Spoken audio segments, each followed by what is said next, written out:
You know, raising kids in the digital age isn't easy, but Bark Technology makes products that help parents keep their kids safe online and in real life.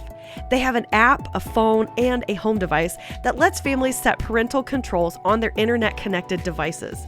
I love the app because it helps us manage screen time and blocks websites and apps we want our kids to avoid. It also sends alerts and gives us the ability to monitor texts and social media and even track your child's location. Visit bark.us to learn more about how you can keep your kids safe online. Use the code COLLIDEKIDS to get 15% off your subscription of the Bark app.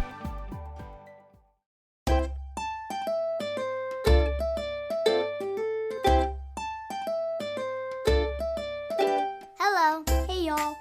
Welcome to the Collide Kids podcast, hosted by Christen Clark. This is a show for kids and families.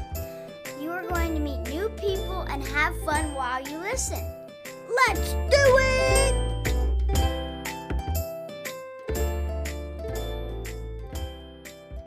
Hey, y'all. Welcome to the Collide Kids podcast. I'm your host, Christen Clark. The Collide Kids podcast is a show for kids and families where we learn together how life and faith collide. It is so great that you are listening today. Thank you so much for being here and spending time with me. Hey, if this is your first time listening, I just want to remind you at the end of every episode, don't turn it off early because there's the kids only segment where kids just like you get to be on the podcast. If you would like to be on the podcast, you can head over to my website, collidekidspodcast.com, and click the tab that says kids only. You can record it right there, and I would love to put you on the next episode. And while you're at the website, I would love for you to subscribe to our newsletter. It comes out mid-month, just once a month. And you get to be the first to know about upcoming episodes, giveaways, and lots of fun family content like recipes, especially some fun holiday recipes that are coming out soon, family game night ideas, and a lot more. Lots of things your family will really enjoy. Well, I am so excited today about our guest, and I know you're going to really enjoy this conversation. But before I introduce her, I would like to thank the wonderful sponsors of today's episode, the Baby Believer series from Catechesis Books. Baby Believer primers help parents teach their children the central tenets of the Christian faith that they may never know a day apart from the Lord. Well, today's episode, we're going to be talking about Christmas music. And I know there are some people that prefer Christmas music after the Thanksgiving season. However, there's so much good Christmas music. I don't think you're going to be able to fit it in if you wait. So let's see. Let's take a poll. Raise your hand if you think Christmas music should wait until after Thanksgiving. Okay, I see a few hands. Now raise your hand if you think that Christmas music is great year round. Yes, my hand is raised on that one as well. So there's two camps, and that's okay. Today, we're going to be talking about some Christmas music. And the reason we're talking about it is because you are going to want to download this early on and not wait until the Christmas season to get this song stuck in your head. My guest today is Yancy. She is a worship leader and songwriter for kids that travels the globe doing family concerts and training worship leaders with her music that makes Jesus loud. Her Dove Award-winning music is all the things kids love and everything adults value. Every week, her songs are used in thousands of churches around the world. Yancy's mission is to help kids fall in love with Jesus one song at a time. Yancy lives with her husband and her sons, Sparrow and Rhythm, in Nashville, Tennessee. You guys get your Christmas spirit ready because we're talking about Christmas music today. Here is my conversation with my friend, Yancy.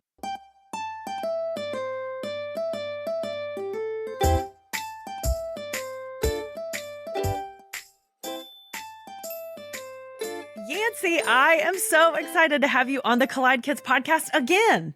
Thank you. I'm happy to be back. You were probably one of my first, I think you were like one of the first 10 or 15 episodes. Like you were early on. Well, it's nice to be back. Thanks for having me. Yeah, I'm so excited. And we get to see each other once in a while at different conferences and things, but it's always good to see all the things that you're still doing. And I love what you are passionate about. Would you just tell our listeners a little bit about who you are and what you do? Yeah. So in a nutshell, I make music. And I make music for kids. So I write songs, I record them, I produce music projects and videos, even a Christmas musical last year, did that. And then I've written a couple of devotionals for preteen kids. I've written a book for adults to just help them learn more about worship. That's a passion of mine. And so I love being able to help church leaders and even moms and dads, be more intentional about what they push play on for their family and for their kids' ministry in their church. And so, yeah, that's kind of it in a nutshell. And then I get to travel and do live events and do family concerts and lead worship at some different VBS and camp events in the summer. And it's a lot of fun. Very cool. I love it. And I love your pink hair, by the way. I love Thanks. I love that. So fun. And if you're watching this on YouTube, you get to see what it looks like. So I am excited to talk to you about all this stuff, especially about Christmas music, because that is one of my favorite things. But before we do that, because this is a show for kids, I always make my guests tell me a joke. So do you have a joke for us today?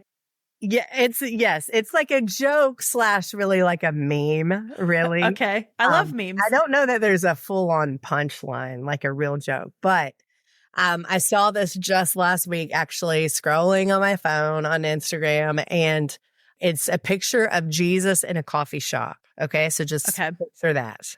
Jesus standing in line at a coffee shop.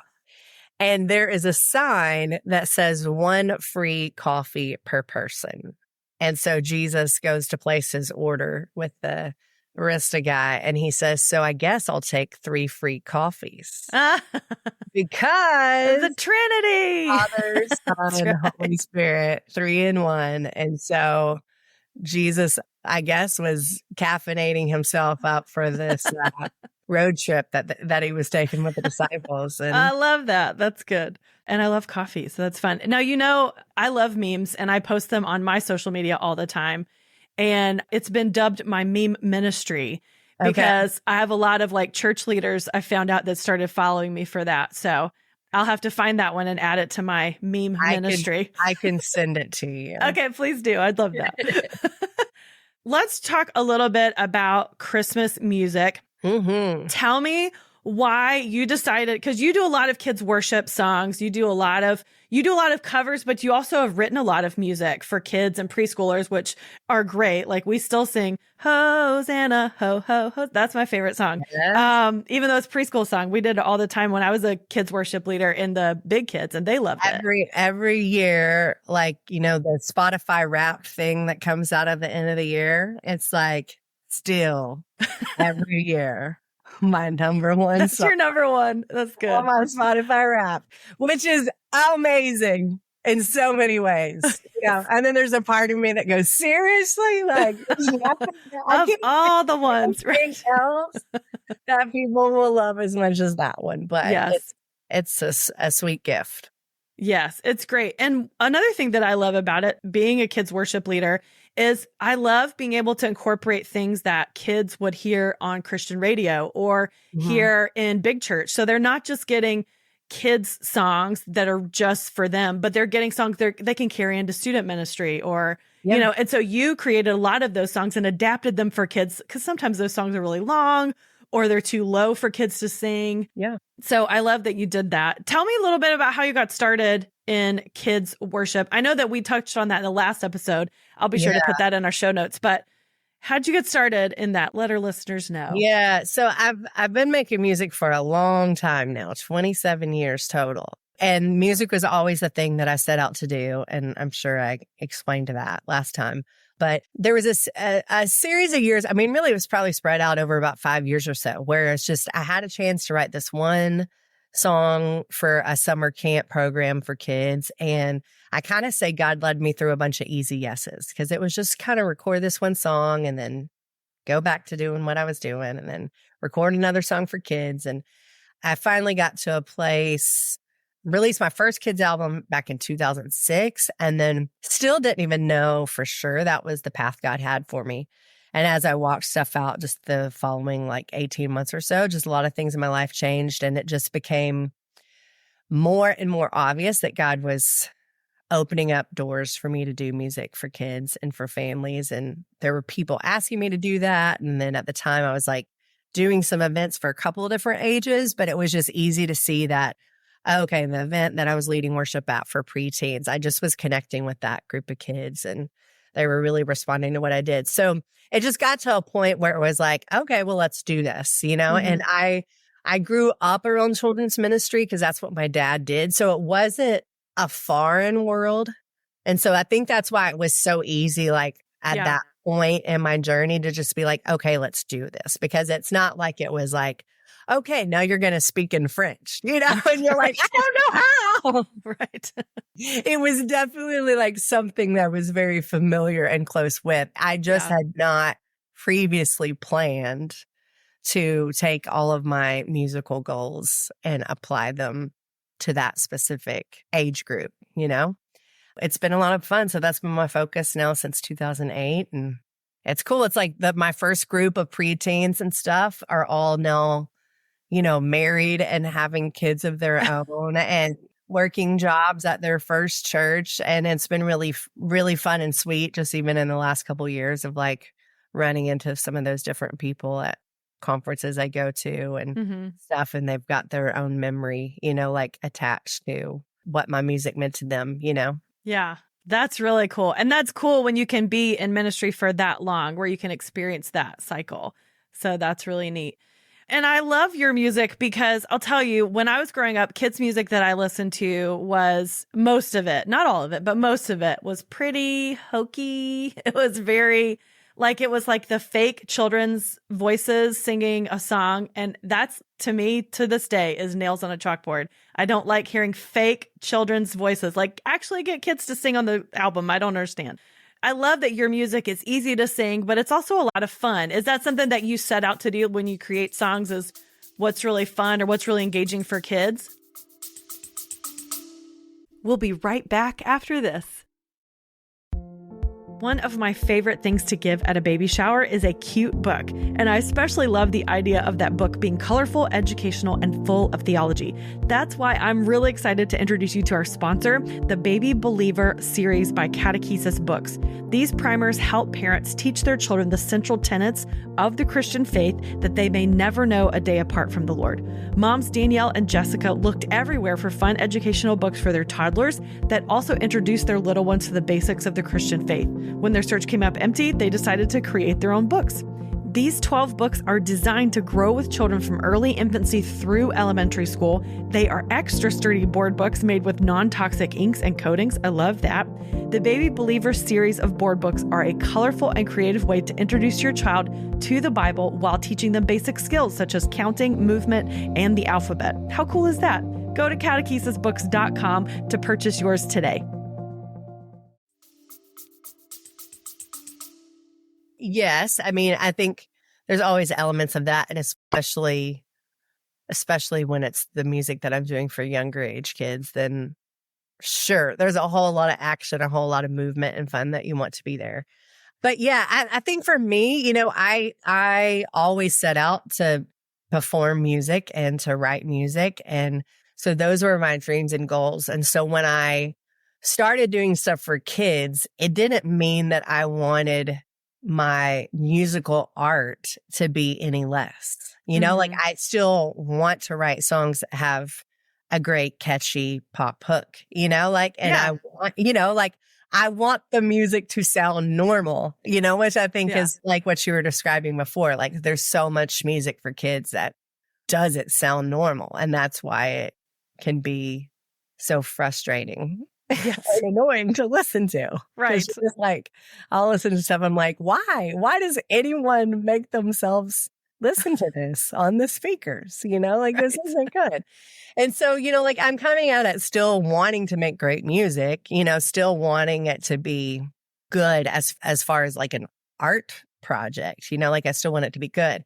I'm just aware of who my audience is. And so that means I'm paying attention to the vocabulary or, like you said, like the vocal range of the song or, how it's going to be used. And, I've done enough live performance things and led groups of kids in worship to know like, okay, this is what it's going to feel like live. And this is maybe what's not going to work or, will work, and then make production choices and some decisions in the studio based on what it will be like to like make that song work with a group of kids. Yeah.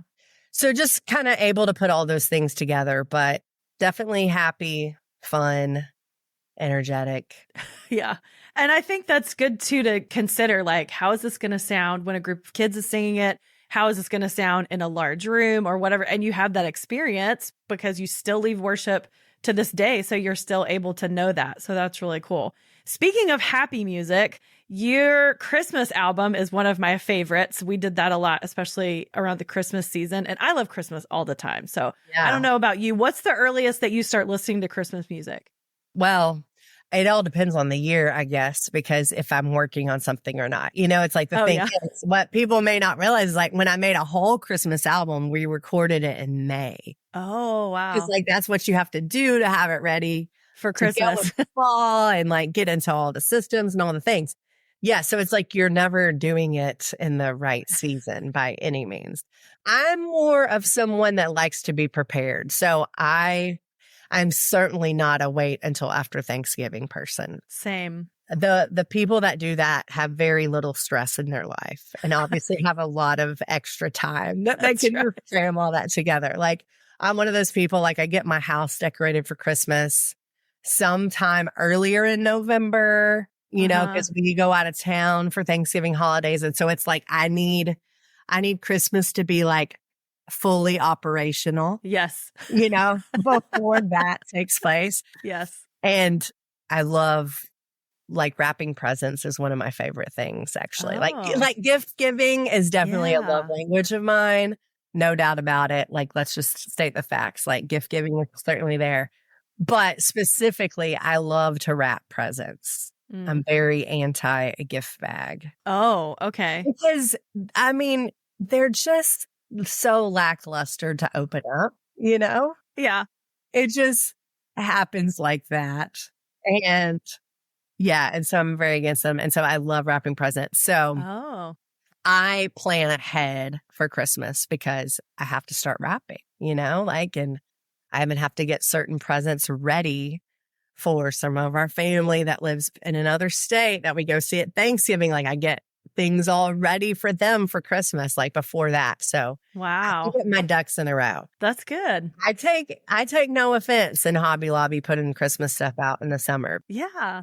So I usually leave my stuff up because if you work that hard to decorate and do all that, and then I found out there's, Three Kings Sunday sometime in January that celebrates, I think it's a Spanish holiday. Okay. So you get a like a week or two more to be like validated for your Christmas decorations. But I have a friend that she puts it up December 1 and she tears it all down the day of Christmas. Yeah. Like why? Like what? What? Are you doing that on Christmas? I don't know.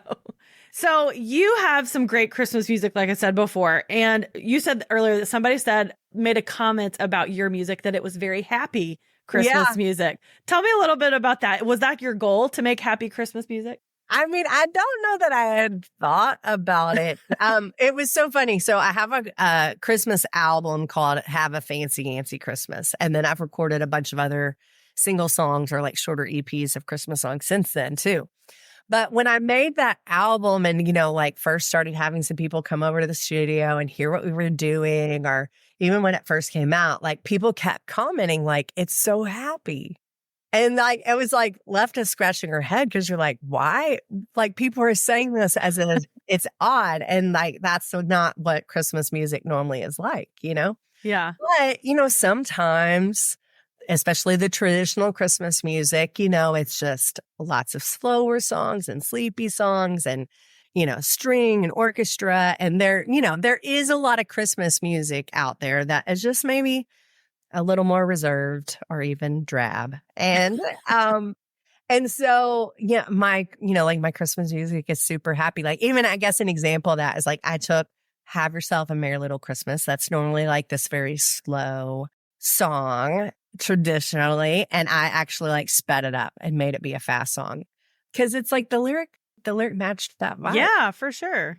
Anyway, so, I just try to make music that still is Christmassy, like you hear the sleigh bells on it. Like we kind of joke, like that's what makes any Christmas song a Christmas song, isn't it? That's right. It's a sleigh bell track in it.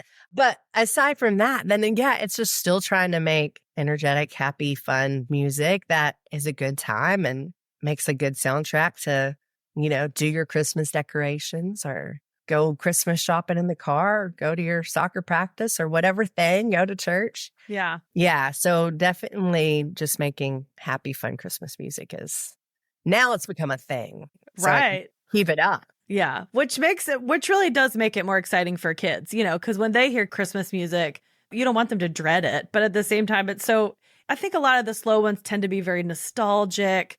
And so the adults have a tear in their eye or whatever. But the kids want something that's exciting and they can jump around to. And it's a joyous season, Right. like what we're celebrating is totally joyful. Right. It's joy to the world season. And so the music should reflect that. Absolutely. So you have a new song that's just come out November 1st. It's called Go Tell It or Go Tell It on the Mountain. Can you tell us a little bit about this song and how you came to put this together? Yeah. So, I've recorded a decent amount of Christmas songs so far. So, there's always more, but sometimes it's like, okay, well, which one have I not done that I still could do? Yeah. It's kind of funny. There's twofold. So especially last summer. So I'm a mom. I have 2 boys. And my younger son, Rhythm, he definitely was drawn to Go Tell It on the Mountain last Christmas, and some services we went to and music that we listened to. It was like he kind of kept either requesting it or asking me questions about it. And I kind of was like, all right, well, if like Rhythm is interested in this, there's something to that. Like that's what I should do next. I should make a version of this. But then like another fun layer to it is actually when I was a kid. So, I started singing at church and performing special songs and doing solos in the kids choir and all that when I was in elementary. Mm-hmm. And I totally performed a version of Go Tell It on the Mountain back when I was at single digits. And I actually I need to work on this because I'm trying to track down the footage of me performing it on our you need to find local Christian TV station. We lived in Montgomery, Alabama at the time. And find a clip of me performing Go Tell It on the Mountain, because I think that would be like a really fun little Yes, for sure. to show. Yeah. So, obviously I've got some history with this song as well. And so had that on my things to do list for this year to record a version of it. And just one day driving around my car kind of came up with this vamp part. That is kind of why I'm calling the main title Go Tell It. There's a vamp that I'm definitely doing a whole bunch with the Go Tell It, but it still is Go Tell It on the Mountain. And kind of added an extra little section to the chorus of the song and wrote another bridge for it. And so I'm excited. It's a lot of fun. Like the track's a party, and I'm excited for all the Collide Kids podcast listeners to play it with their families and add it to their playlists when they're doing their things in the car, or maybe even when they're opening presents on Christmas morning, and just have fun singing along with this song that just reminds us that we have a job to do, and that's to tell the story of Jesus. And so really excited. I love that. When we used to sing that, we would point to someone and we would say, go, and we would shout the word go. Because hey, it's your job, it's my job. We're to go and tell people, not just to stay where we are and hope people figure it out. Yeah. We need to tell people. So I love that song. That's definitely a fun one. Very cool. So it's available Spotify, Apple Music, all those good places. It's available all the places. I can give you a link that you can put in your show notes, and then they'll click through to it, and then they'll just pick which platform they want to listen to the song on, and then they can listen to that. And then I've got a whole Christmas playlist as well. I'll make sure you have a link to as well. And obviously Go Tell It will be added to that for this year, but it'll be all my Christmas songs together with a few other favorites mixed in, and would love for everybody to listen to that this Christmas. That's great. I love that. Yes, we'll definitely include that link so people can download it easily, because I'm sure it's going to be a favorite. All right. I have a quick rapid fire. I'm going to ask you a bunch of questions about Christmas. Okay. So let's see how we do. Okay. So favorite Christmas carol? The First Noel. That's a good one. What about your favorite Christmas song that's not a hymn or Christmas carol? Oh, can I give you several? Sure. I can't pick one. They're like different reasons. Okay. Tennessee Christmas, just for like nostalgic reasons. Yes. 100%. Like that's, it's Christmas if you're hearing Tennessee Christmas. And then I always loved Emmanuel, and which I did a version of that as well. That was like an Amy Grant, Michael W. Smith classic as well. But there's a song by Christy Nockels that I love called Wrap This One Up. Okay. It's so cool. It's like the premise of the song is about, Jesus being the Lamb of God. And so it's all told through the narrative of what it's like normally to be that sacrificial lamb. Wow. And just the process that they go through, like over in Israel, and likening the whole Christmas story of Jesus with this sacrificial lamb concept. To me, it's one of the best things I've heard in a really long time. I mean, it's now been out like 5 years, but still, like, I still am like, this is the best concept that I've heard in ages. I love that. Okay. Let's see. Favorite Christmas singer, like the classics, the favorite voice you always go to. I mean, I have to go with Amy Grant for that. Okay. I pull that one out, and I pull the Mariah Carey one out, and it's like one is my childhood, one is my teenage years. That's right. So what's your favorite Amy Grant song? Lots of things from the very first one. Okay. I mentioned Emmanuel already. Like, that's up there. Tennessee Christmas is from that too. Oh, okay. Okay. Love Has Come. Love has come for the world to know. Yeah, I like that one. And then she's got a version of Joy to the World that is so somber and actually not joyful. Really? Which is like the opposite of everything we just talked about. But there's also something so cool. Yeah. Helps you see the weight of it. Mm-hmm. That's good. About that version. All right. What is your favorite place to visit that reminds you of Christmas? When I was a kid, we were always traveling back to where my grandparents lived because we didn't live in the same spot. And then now as an adult, I guess home, or I live here in Nashville, Tennessee. So going to Opryland while it's decorated for Christmas is always a good time. Love that. All right, last one. Favorite Christmas food or dessert? What is it? Like, do you have to have this for it to actually be Christmas or feel like Christmas? Probably like sausage balls. Me too. That's definitely like a classic. Yeah, I love that. I love peppermint bark as well. Ooh, okay. That's always good. And then my grandmother always made this stuff called pecan pie cake. Ooh. That's very good as well. And so that sounds just good. It's kind of like always around. And I still make it now, every Christmas. So I guess that's probably one of those things that it feels like it has to be there. Yeah. I carried over the tradition of making sausage balls for Christmas. And then if I ever make them outside of the Christmas holiday, my kids are like, why are you making Christmas sausage balls? It's Christmas food. Traditionally, we at my house always have just done that. And then my oldest son finally really fell in love with them this last year. He started eating them. And I'm like, there's no reason you can't make them other times of the year. I know, but just... We have made him a few other batches up at a couple other points this year because he then has kind of made it be a more regular thing in his eating. But that's good. Yeah, I always make like hot chocolate on Christmas morning. Ooh. So that's I guess that's probably a thing for me, like as a mom. It's like I make the hot chocolate and everybody has their hot chocolate before we've dive into doing presents and all that kind of stuff. So it's that's cool. I need that check mark for me. Okay. I like that. That's good. Well, now I'm so pumped about Christmas. Aren't you? Yes. Let's go. I need to start wrapping presents. Oh, you do. Absolutely. Well, this has been so fun. Thank you so much for being on the show today. And I definitely will include all the links we talked about so people can go check out your music and download your new song, because I think they're definitely going to enjoy listening to this Christmas season. To go tell it. Yes, I would love it. Please push play. Tell Alexa to play it. That's right. So before I let you go, I always ask my guests to tell me a memory from when they were a kid. So we've talked about a few, but do you have another memory you want to share with us today? Yeah. So, the first thing that popped in my head, I know I've come across this picture in recent years where it was a Christmas when I was a kid and I got this pink boombox. And I have the picture to prove it. It was amazing. Ooh. And so I gotten a bunch of people's albums at Christmas and, I had all my soundtracks so I could practice my singing and all of this stuff. And so this pink metallic Sony boombox was amazing back in the day. The only thing is I do remember it had like a mechanical failure pretty early on. Oh, no. And when we took it back to the store, like there were no more pink ones.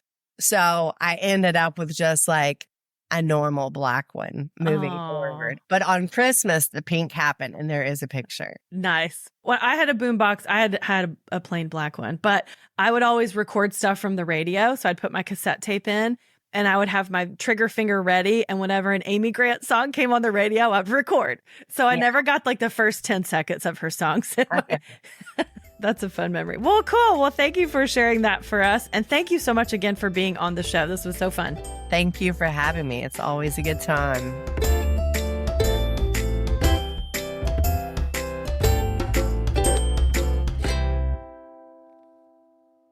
Oh, I love that she had a pink boombox. That's so fun. Well, I really enjoyed hearing from her today. I think it was so fun for her to share about her music. And if you'd like to hear her full story of that, she goes into a lot more of her testimony of becoming a worship leader and her passion for kids' music. So you can go back and listen to that older episode. She was episode number 13. That was a while back. Wow. She said it is so important for her to create music for kids that is fun and it's well done. She wants to do it well. And I think that she has definitely done that. Yancy reminded us today that the Christmas season is a happy time where we are celebrating joy to the world coming through Jesus Christ. He is our salvation and he is the reason that we celebrate.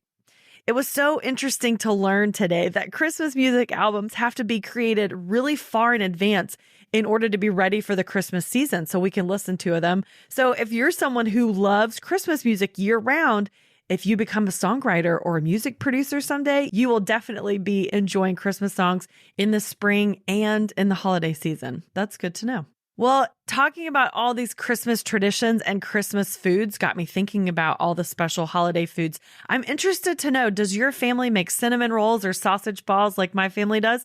Or is there a special side dish or dessert that you have to make it Christmas for you? That might be something fun for you to share with your family members that you're listening with right now.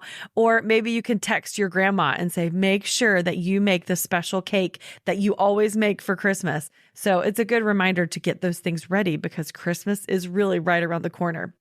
And just as another shout out for the newsletter, this month, I'm going to post my sausage balls recipe, which is really good, and some fun content to help you prepare for the holiday season. So be sure to subscribe for the newsletter so you can get that in your inbox very soon.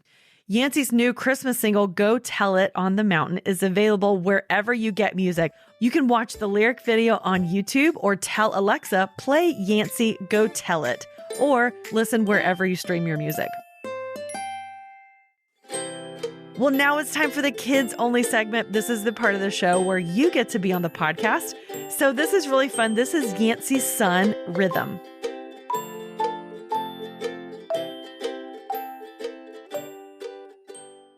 Hi, I'm Rhythm Gold, and I have a joke for you. What do you call cheese that isn't your cheese? Nacho cheese! Nacho cheese. That was great. Thank you, Rhythm. That was so good. Hey, if you would like to be like Rhythm and tell your favorite joke, or maybe an encouraging quote you like, or a Bible verse or a song, just head over to my website, collidekidspodcast.com, and you can click the tab that says Kids Only to learn how to record it right there. It sends it right to me, and you could be on the next episode. And subscribe to our YouTube channel, Collide Kids Podcast. That's pretty easy to remember, where you can watch the full-length interview for today's episode. You know, a great way to support this podcast is to leave a rating and a review on whatever podcast app you're using. It really does help other people find out about the show. And I love reading what you guys think about the Collide Kids podcast. You can also share this episode with friends and family and let them know why you and your family like to listen. Or you can go by my website and click the link that says support. And anytime you think about it, I always appreciate your prayer support as well. That is so important. Well, I hope you have a great week. Thank you so much for listening to today's episode. I hope you get a chance to enjoy some Christmas music. And in case no one has told you today, I would love to be the first to remind you that God loves you so much. Thanks for listening. You don't have to go very far looking for bad news because somehow it just finds you. So finding peace in the chaos can be really difficult, but it doesn't have to be because the River mobile app exists. The River is a Christian music radio station dedicated to playing music to help you get through life's toughest moments or life's happiest moments and everywhere in between, and all from artists who love Jesus and are real people just like you. Listening is easy. You can download it wherever you get apps from. Just search 1049 The River or listen online at riverradio.com. And know that The River is proud to partner with the Collide Kids podcast.